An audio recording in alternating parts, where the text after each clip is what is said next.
Hi friends, biology with Tanushka में आप सभी का स्वागत है। तो आज हम फिर से एक नई क्लास में जो कि जैव प्रक्रम का लेक्चर नंबर 4 है। कल की क्लास में हमने देखा था मानव में पोषण और उसमें जाना था मानव पाचन तंत्र को हमने पूरा डिटेल में पढ़ा था। और आज की क्लास में हम पढ़ेंगे श्वसन। श्वसन क्या होता है, मानव श्वसन तंत्र को पूरा पढ़ेंगे और पादप में श्वसन पढ़ेंगे। तो आइए जानते हैं श्वसन क्या है। श्वसन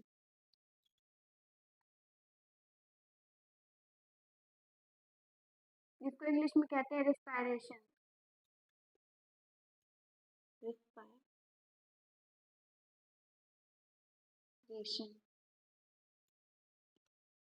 अब ये श्वसन है क्या? ज्यादातर बच्चे ये सोचेंगे श्वसन यानी कि श्वसन सांस लेना होता है, लेकिन श्वसन और सांस लेने में अंतर है। श्वसन सांस लेना नहीं है। श्वसन में क्या होता है, यह एक ऐसी क्रिया है जिसमें ग्लूकोज का ऑक्सीकरण होता है और ऊर्जा निर्मुक्त होती है। ये सांस लेना नहीं है, सांस लेना अलग होता है। श्वसन क्या है? श्वसन एक क्रिया है जिसमें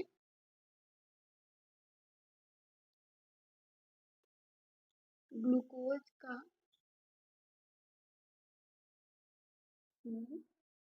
ग्लूकोज का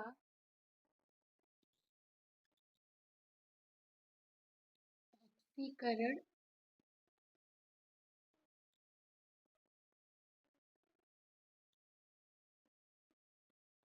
होता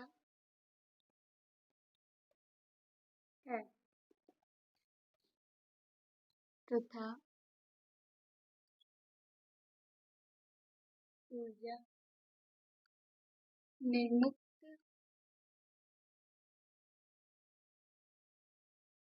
होता है। क्या है श्वसन?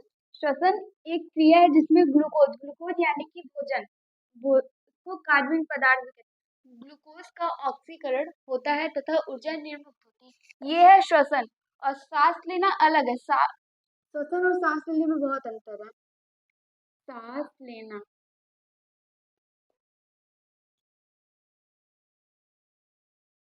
जिसको हम कहते हैं श्वासोच्छ्वास, इसे हम श्वासोच्छ्वास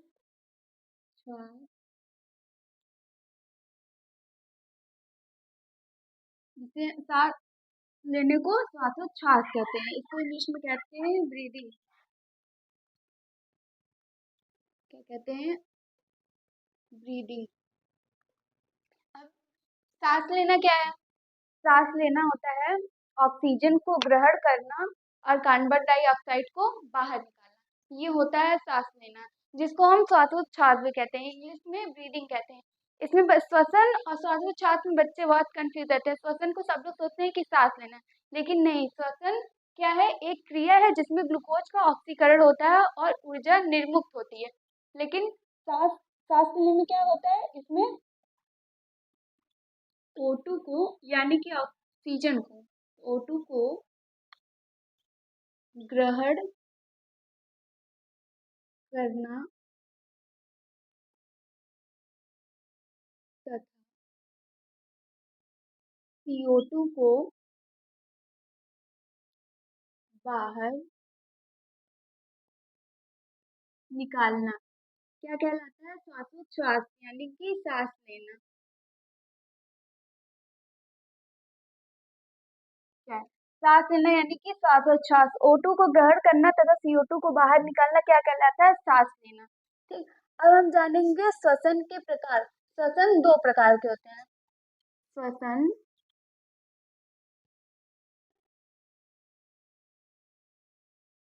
दो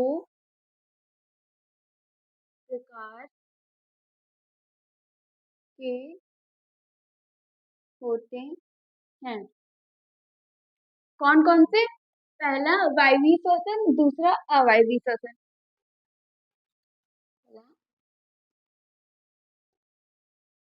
वायवीय श्वसन जिसको हम ऑक्सी श्वसन भी कहते हैं।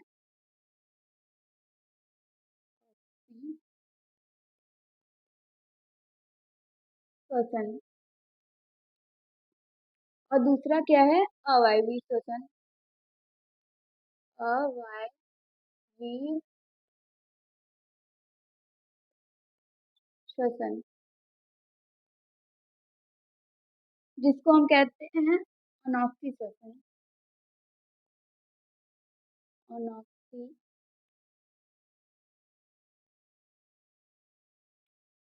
श्वसन। अब ऑक्सीश्वसन और अनॉक्सीश्वसन क्या होता है? ऑक्सीश्वसन ऑक्सीजन की उपस्थिति में होता है और अनॉक्सीश्वसन ऑक्सीजन की अनुपस्थिति में होता है। क्या ये ऑक्सीश्वसन क्या है? ऑक्सीजन की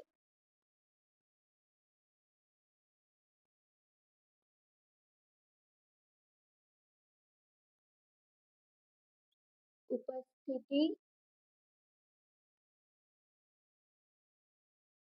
में। और अवायवीय श्वसन यानी कि अनॉक्सीश्वसन क्या होता है? ये ऑक्सीजन की अनुपस्थिति में होता है। अनुपस्थिति में क्या? ऑक्सीश्वसन क्या है? नाम से ही पता चल रहा है, ऑक्सीश्वसन यानी कि ऑक्सीजन की उपस्थिति में जो श्वसन होता है, और जो श्वसन ऑक्सीजन की अनुपस्थिति में होता है उसे अनॉक्सीश्वसन यानी कि अवायवीय श्वसन कहते हैं। अब जब वायवीय श्वसन होता है तो इसमें क्या ऊर्जा सबसे अधिक निकलती है? कितनी ऊर्जा इसमें? 38 एटीपी ऊर्जा निर्मुक्त होती है।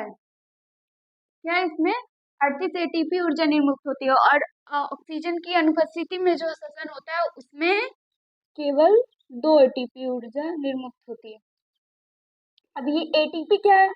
एटीपी ऊर्जा मुद्रा है। क्या है? एटीपी जान लीजिए आप क्या है। ये क्या है? ऊर्जा मुद्रा है। ठीक, ऊर्जा मुद्रा यानी कि ऊर्जा एटीपी के रूप में संचित होती है। जो ऊर्जा हमें मिलती है वो क्या हमारे शरीर में एटीपी के रूप में संचित होती है।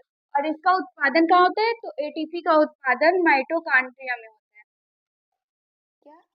माइटोकॉन्ड्रिया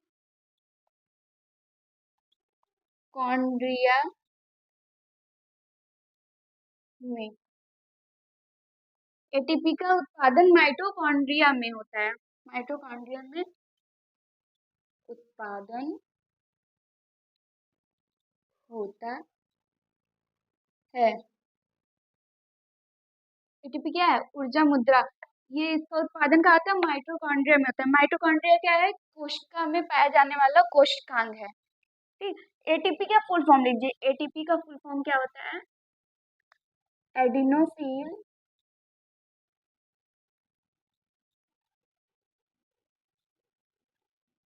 ट्राई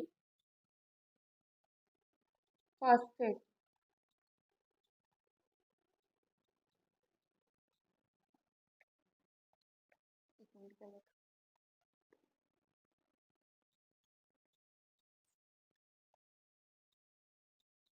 क्या है? Adenosine triphosphate. एटीपी का फुल फॉर्म ये क्या है? ऊर्जा मुद्रा।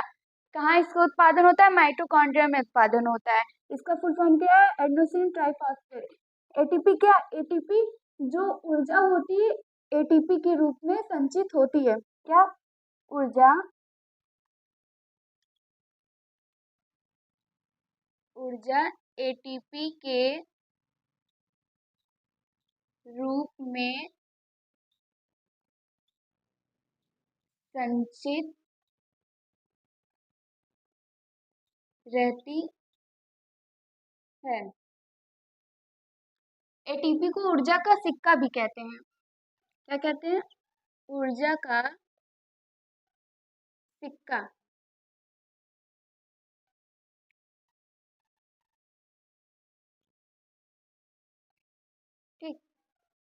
हो गया ना। हमने क्या पढ़ा था, श्वसन के दो प्रकार, वायवीय श्वसन यानी कि ऑक्सीश्वसन। ये क्या होता है, ऑक्सीजन की उपस्थिति में होता है, इसमें 38 एटीपी ऊर्जा निर्मुक्त होती है, सबसे ज्यादा ऊर्जा इसी में निर्मुक्त होती है। उसके बाद दूसरा देखा था अवायवीय श्वसन यानी कि अनॉक्सी श्वसन। ये क्या, ऑक्सीजन की अनुपस्थिति में इसमें क्या 2 एटीपी ऊर्जा निकलती है। अब एटीपी क्या है, एटीपी ऊर्जा मुद्रा है, इसका उत्पादन कहाँ होता है, तो माइटोकॉन्ड्रिया में होता है। माइटोकॉन्ड्रिया में क्या एटीपी का उत्पादन होता है, और 90% ऊर्जा का उत्पादन यहीं से होता है। 90% ऊर्जा का उत्पादन माइटोकॉन्ड्रिया में ही होता है। एटीपी का फुल फॉर्म क्या है, एडेनोसिन ट्राइफॉस्फेट। और ये क्या है, ऊर्जा एटीपी के रूप में संचित रहती है, एटीपी को ऊर्जा का सिक्का भी कहते हैं। अब आते हैं ग्लाइकोलाइसिस पे। अब हम जानेंगे ग्लूकोज का विखंडन कैसे होता है। हमारे शरीर में ग्लूकोज का विखंडन होता है तो कैसे होता है, पहले ये जानेंगे ग्लूकोज का विखंडन। तो ये रहा ग्लूकोज।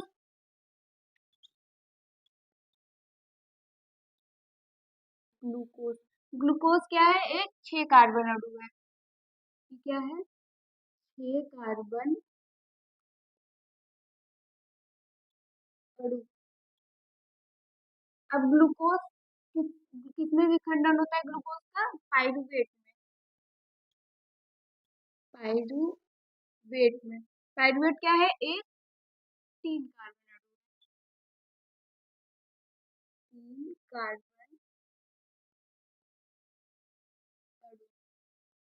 अब ये ग्लूकोज का पायरुवेट में बदलना क्या कहलाता है, ये क्रिया क्या कहलाती है, ग्लाइकोलाइसिस। ग्लाइकोलाइसिस।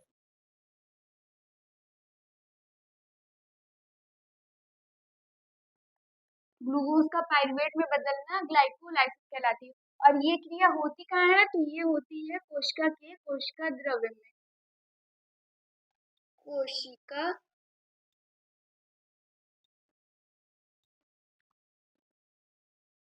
द्रव्य में।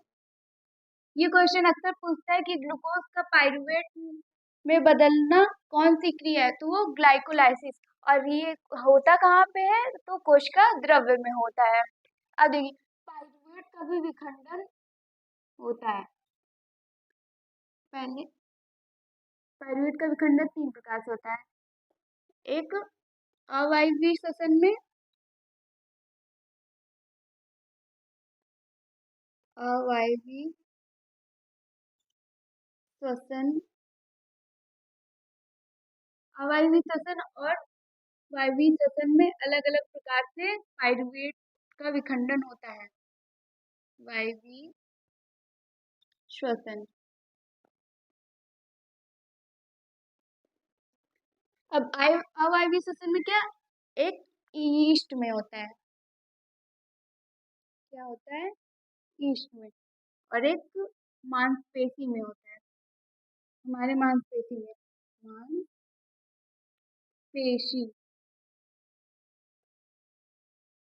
ठीक। अवायवीय श्वसन में क्या है, ईस्ट में पायरुवेट का विखंडन किसमें होता है, इसमें जब पायरुवेट का विखंडन होता है ईस्ट में, तो ये क्या बनता है, इथेनॉल प्लस कार्बन डाइऑक्साइड और प्लस ऊर्जा। ईस्ट में जब पायरुवेट का विखंडन होता है तो वो इथेनॉल, कार्बन डाइऑक्साइड और ऊर्जा में परिवर्तित होता है। और मांसपेशी में क्या होता है, लैक्टिक अम्ल, लैक्टिक लैक्टिक अम्ल बनता है, और साथ ही साथ ऊर्जा भी निकलती है। और वायवीय श्वसन कहाँ पर होता है, माइटोकॉन्ड्रिया में। माइटोकॉन्ड्रिया माइटोकॉन्ड्रिया में माइटोकॉन्ड्रिया में जब वायवीय श्वसन में पायरुवेट का विखंडन होगा तो वो बदलेगा,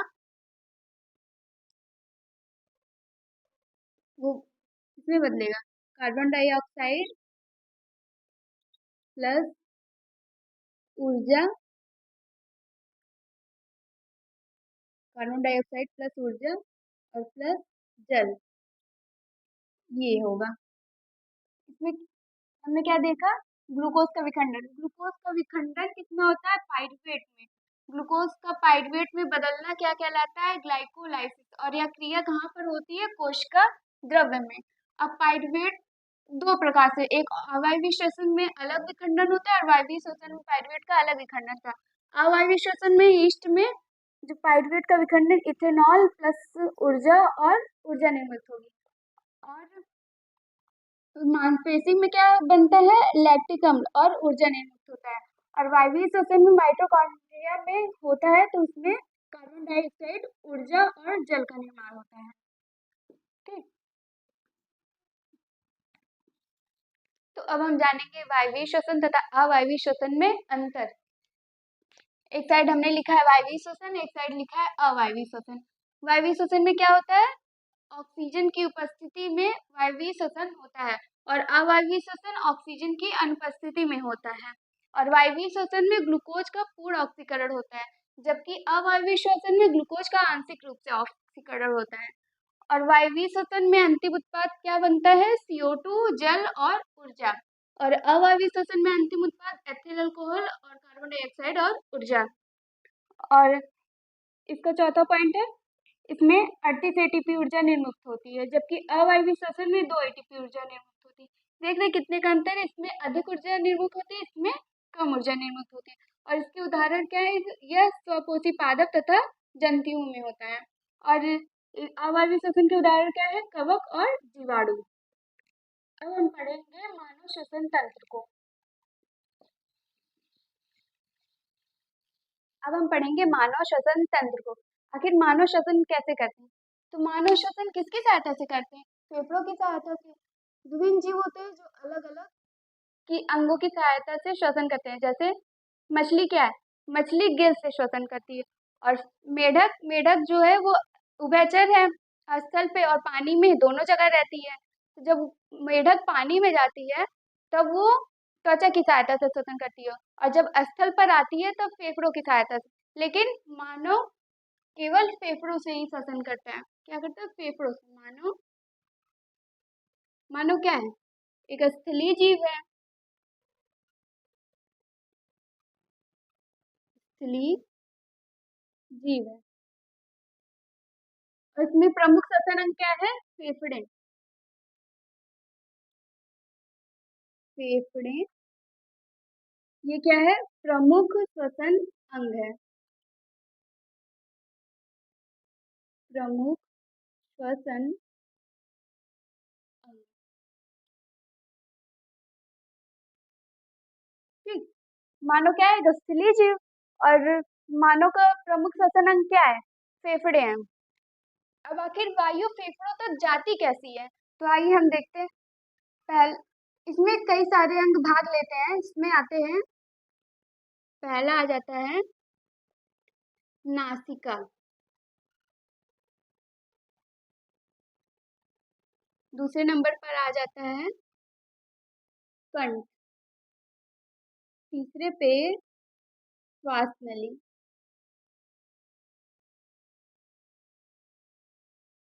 और चौथा फेफड़े। अब देखिए नासिका क्या है, नासिका में क्या पाए जाते हैं, दो छिद्र होते हैं।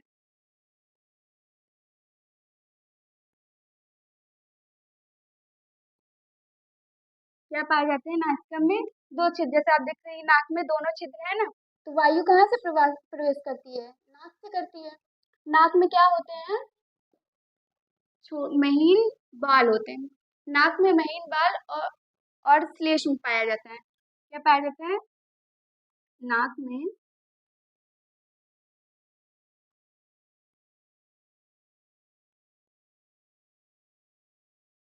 नाक में महीन बाल तथा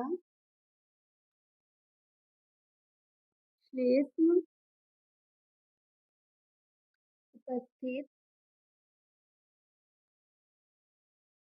रहते हैं। अब ये क्या करते हैं, हम वायु को लेते हैं तो वायु में क्या, वायु शुद्ध थोड़ी ना, उसमें कुछ अपशिष्ट पदार्थ भी रहते हैं।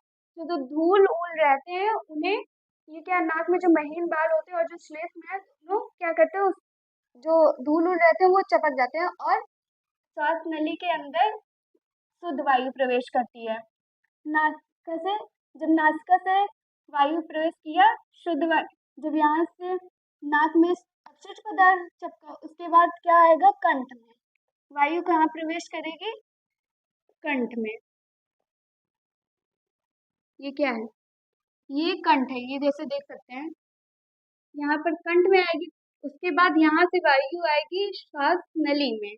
ये देख, ये यहाँ पे है, ये है उपास्थि वलय। ये क्या करती है, जब वायु नहीं रहती है श्वास नली में तो ये वायु को सिकुड़ने से बचाती हैं। ये उपास्थि की वलय है। और अब ये श्वास नली क्या है, श्वास नली यहाँ से दो भाग में बटी, ये देखिए, एक इस साइड इस वाले फेफड़े में और एक इस साइड फेफड़े में।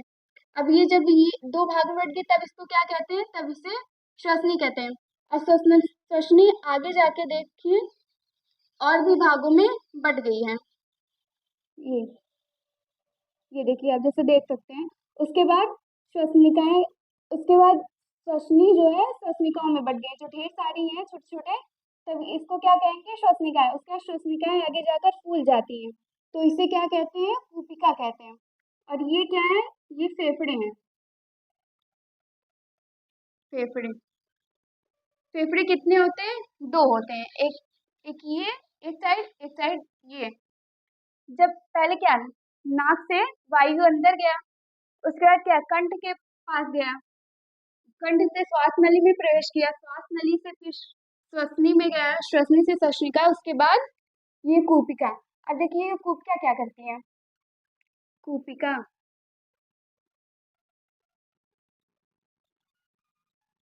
ये गैसों के आदान प्रदान के लिए, गैसों के आदान प्रदान के लिए सतह प्रदान करती है। अब क्या होता है, जब यहाँ से हम O2 को लेंगे तो यहाँ ये कूपिका तक आएगी, ठीक। अब कूपिका से इसको पूरे शरीर में कौन ले जाता है, तो शरीर में रुधिर लेकर जाता है। अब जानेंगे रुधिर, रुधिर में क्या होता है, हीमोग्लोबिन, हीमोग्लोबिन।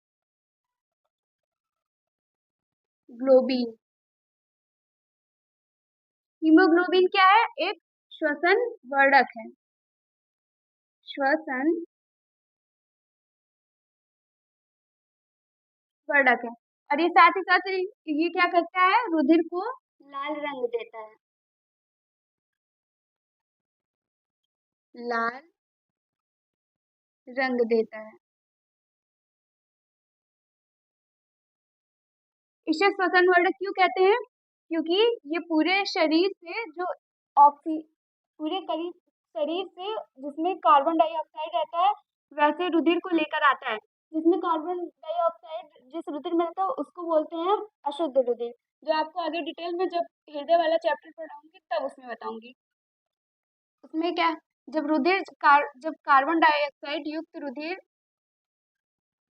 कार्बन डाइऑक्साइड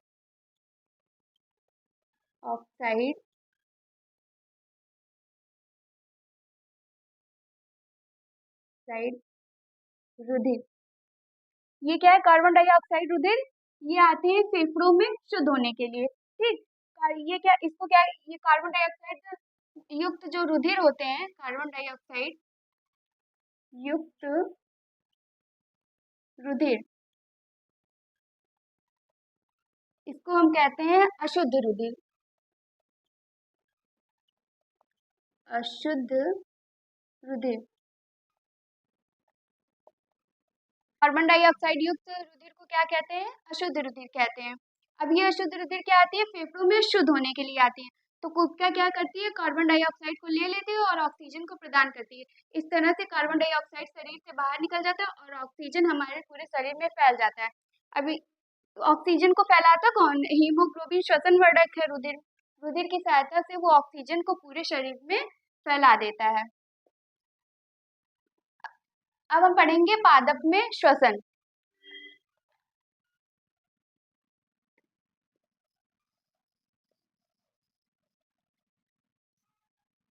अब हम जानेंगे पादप में श्वसन। पादप में श्वसन किसकी सहायता से होता है, तो पादप में श्वसन जो है वो रंध्र, क्या होता है, रंध्र की सहायता से होता है। ये पादप में श्वसन रंध्र की सहायता से होता है। रंध्र आपको मैंने बताया था, ये रही पादप की पत्ती, इसमें छोटे छोटे छिद्र पाए जाते हैं जिसे क्या कहते हैं, रंध्र। और रंध्र का कार्य क्या है, ये क्या करती है, गैसों का आदान प्रदान। तो पादप में श्वसन किस प्रक्रिया के द्वारा होता है, तो विसरण प्रक्रिया के द्वारा होता है। यहाँ पे लिख लीजिए, पादप में श्वसन, पादप में श्वसन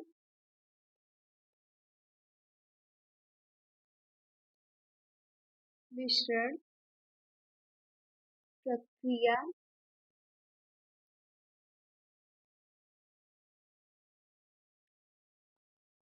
द्वारा होता है।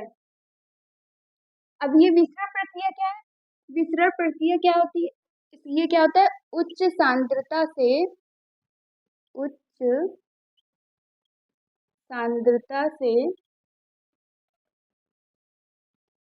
निम्न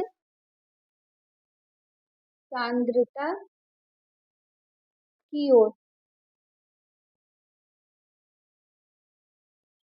विसरण प्रक्रिया क्या है, उच्च सांद्रता से निम्न सांद्रता की ओर होता है। किसमें होता है, तो ये गैसों में होता है।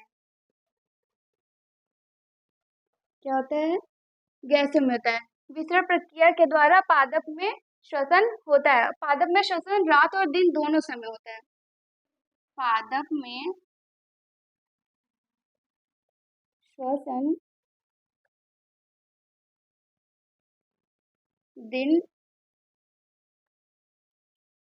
और रात दोनों समय समय होता है। अब पादप भी श्वसन जब करती है तो ऑक्सीजन को लेती है और कार्बन डाइऑक्साइड को बाहर निकालती है। कैसे, लेकिन जब प्रकाश संश्लेषण की प्रक्रिया दिन में होती है तो उस टाइम जो CO2 बाहर निकलती है वो प्रकाश संश्लेषण क्रिया में उसका उपयोग हो जाता है। इस वजह से CO2 दिन के श्वसन के दौरान, लिख लीजिए इसे, श्वसन के दौरान, श्वसन के दौरान दिन के समय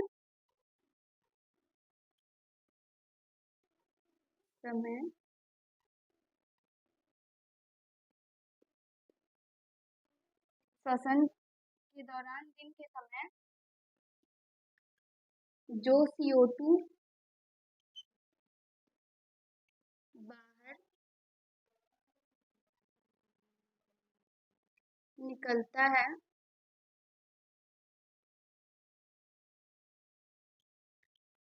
उसका उपयोग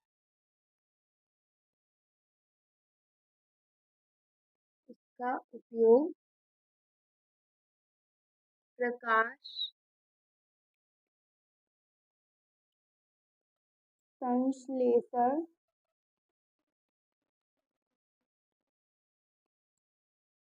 प्रकाश संश्लेषण की क्रिया में हो जाता है। और रात के समय क्या होता है? रात के समय श्वसन के दौरान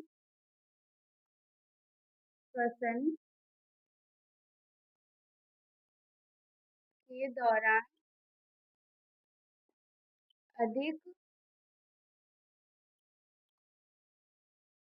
CO2 का निष्कासन